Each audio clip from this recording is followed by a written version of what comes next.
So this will be the lecture on cooking the questions. Cooking का basic मतलब है कि आपको कोई एक नया क्वेश्चन दिया जाएगा, कोई एक नया क्वेश्चन आएगा, न्यू क्वेश्चन होगा, उसकी आपने या तो टॉपिक ही नया होगा बिल्कुल वो, ठीक है, आपने कभी सुना ही नहीं होगा, जैसे what are the functions of MacBride commission of UNESCO, कि बिल्कुल नया ही टॉपिक आ गया। या फिर ऐसा होगा कि टॉपिक तो आपने सुना होगा लेकिन उसके नए डायमेंशन पे क्वेश्चन पूछा होगा, ठीक है, बिल्कुल नए डायमेंशन पे, जो जिस डायमेंशन में हमने उसको पढ़ा नहीं है कभी, ठीक है। तो मोटा मोटी क्रक्स एक ही है कि आपको उसका कंटेंट नहीं आता होगा, आपके पास उसका कंटेंट नहीं होगा एग्जैक्टली, ठीक है, लिखना क्या है, क्वेश्चन की डिमांड क्या है, वो सब चीज़ें आपको एग्जैक्टली समझ नहीं आएगी, लेकिन फिर भी हमें लिखना तो होता ही है। मैंने बताया आपको, ठीक है, दो तरह के क्वेश्चन होते हैं, एक क्वेश्चन होता है सब्जेक्टिव क्वेश्चन, एक होता है objective question.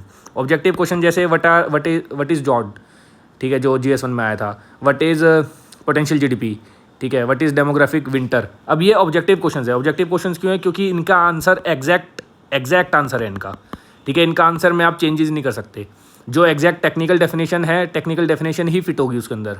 If you try to cook up कि अब कुछ और लिख दोगे वहाँ पे, डेमोग्राफिक विंटर का मतलब है अगर पॉपुलेशन डिक्लाइन हो रही है, ठीक है, और वहाँ पे अगर आप लिखते हो पॉपुलेशन फ्रीज हो गई है, उसकी प्रोडक्टिविटी कम हो गई है, तो this won't serve the purpose, क्योंकि एग्जैक्ट क्वेश्चन उसकी डेफिनेशन अलग है। उसी तरह पोटेंशियल GDP में until unless you are writing कि इनवॉलंटरी अनएम्प्लॉयमेंट इज़ जीरो, ठीक है, only structural and frictional unemployment exist, बाकी सारी एम्प्लॉयमेंट जीरो होगी, तो पोटेंशियल GDP की डेफिनेशन आपकी हिट नहीं हो रही। तो ऐसे क्वेश्चन में क्या है कि आंसर ऑब्जेक्टिव है, एज ऑब्जेक्टिव एज पॉसिबल। उसमें आप इधर उधर की बातें कर ही नहीं सकते, एम्बिगुअस आंसर नहीं है उसमें। आंसर या तो ये आपका सही होगा या आंसर गलत होगा, बीच का आंसर नहीं हो सकता उसमें। लेकिन कुछ होते हैं क्वेश्चन सब्जेक्टिव जिसमें आंसर बीच का आंसर भी पॉसिबल है, जिसमें आंसर एम्बिगुअस है, जिसमें आंसर शॉर्ट नहीं है। जैसे मतलब what is the impact of mobile phones on children. अब इसका एक आंसर फिक्स आंसर नहीं है, इसका आंसर एम्बिगुअस है, इसके मल्टीपल डायमेंशंस हो सकते हैं, मल्टीपल इम्पैक्ट्स हो सकते हैं।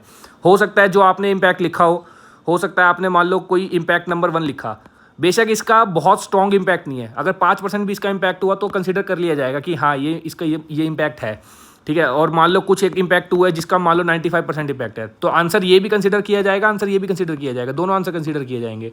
लेकिन अगर ऑब्जेक्टिव क्वेश्चन होता है उसमें ऐसा नहीं होगा, उसमें या तो आंसर 100% सही होगा या आंसर 0% सही होगा, उसमें बीच का रास्ता नहीं हो सकता, ठीक है। तो ये वाली जो कुकिंग स्किल्स है, कुकिंग स्किल्स हमारी सब्जेक्टिव क्वेश्चंस में काम आएगी, ऑब्जेक्टिव क्वेश्चंस में नहीं। जो ऑब्जेक्टिव क्वेश्चन होगा उसमें हम कुकिंग स्किल्स हमारे काम नहीं आएंगी, ठीक है। तो ये आपको बिल्कुल क्लैरिटी होनी चाहिए। सब्जेक्टिव क्वेश्चंस और ऑब्जेक्टिव क्वेश्चंस को और ज़्यादा डिफरेंस मैंने साइंस SNT वाले लेक्चर में समझाया था, ठीक है, बहुत अच्छे से समझाया था उसमें, कौन से क्वेश्चन सब्जेक्टिव है कौन सा ऑब्जेक्टिव है, तो आपको समझ आएगा।